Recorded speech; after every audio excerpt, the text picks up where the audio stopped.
thank you for the great keynote presentation on top recruiting trends for 2016. For those of our members that might not have been able to attend, could you give us one or two of the top highlights? Sure. Well, the ones that seem to resonate the most are the ones that really affect people in their day-to-day jobs. So we talked about the fact that online applications are too long and unwieldy, and that if you can get your online application down to 5 minutes, you'll get a much better response.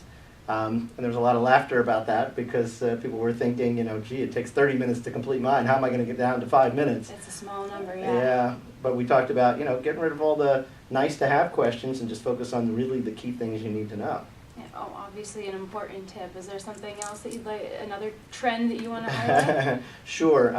Well, we talked about the importance of being inclusive in your recruiting and reaching out to disabled candidates, veterans, ex-offenders, and so we talked about, the type of niche sites that you can go to find those candidates, where those candidates know that you're an employer who is looking to hire them. And so we talked about that and the value of making that effort. Oh yeah, absolutely. Kind of opening that pathway sounds like a great place to start for employers. Yeah, definitely. You're the VP for Editorial for SHRM. Could you tell me a little bit about what you do in your position? Sure. So I oversee everything editorially that SHRM creates. So that includes HR Magazine, the SHRM.org website, all the editorial content there. We have about a dozen newsletters that we send out, including HR Daily, with updates on what's going on in the HR world. We have a book publishing group, so we have SHRM Books. So it's a lot of different content-related areas where we're trying to keep members up to date on, what's the latest compliance issue, what laws, like the new overtime regulations that they need to prepare for, and, trends and just kind of interesting things that they need to know to do their jobs more effectively. It is a wonderful source of information. There are a lot of resources there, so hopefully all of our members will take the time to go and visit if they haven't and check out the various newsletters. As a recognized authority on recruitment trends, could you share a little bit about how you gained your expertise in this area? Sure, I'd be happy to. Well, I spent 24 years at the Wall Street Journal, and my area of expertise there was recruiting and career development and that type of thing. And so, I was talking about recruiting issues before a lot of the people I'm talking to were born yet, unfortunately. But it doesn't change that dramatically. The technology certainly changes, and technology makes it a lot easier.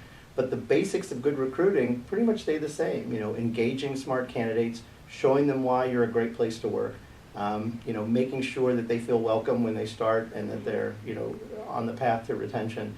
So those are the kinds of things that, are evergreen. And so as long as you focused on doing those basics well, you have the basics for a good recruiting strategy.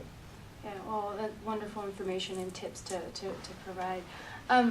Could you tell us a little bit about what TA Tech is and what benefits it could potentially provide to our HR audience? Sure. So I'm on the board of an association called Talent Acquisition Technology. And basically it's an association that tries to put HR people and the talent acquisition vendors together. So that there's a real open dialogue. One of the points I made in my talk today was that if you're not getting the analytics that you need about everything you're doing in HR, and you don't really have the resources to get them yourself, that's something your vendors can do for you.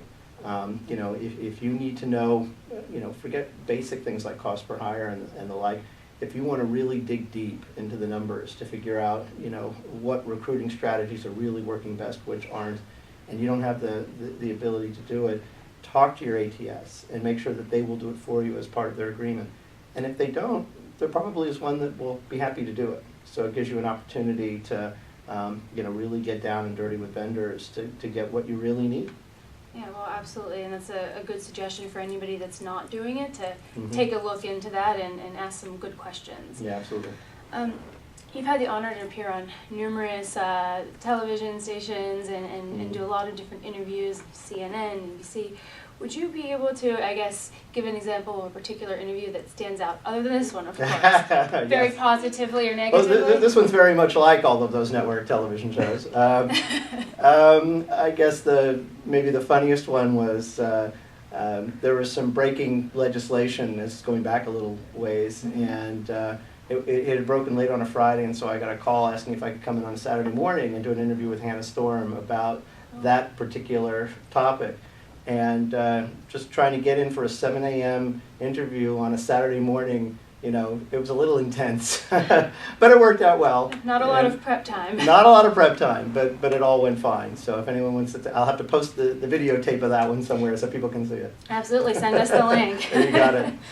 Can you tell me what the APIC, it's American Political Items Collector, stands for? It's something that you're involved in. How did you become interested in Yeah, that? so now we're getting off work. Just a little bit, get to know you on a personal level. Okay. Yeah, it's the American Political Item Collectors. So these are people who collect political campaign memorabilia. I've been doing it since I was a little kid, and now I'm a lender to several museums of my items. The Newseum in Washington, D.C., and some others have some of my artifacts, and it's fun. It goes back to George Washington, and Wow. yeah, it's just a history of, you know, it's funny, when I started collecting it, people thought very highly of the campaign season and how great it was.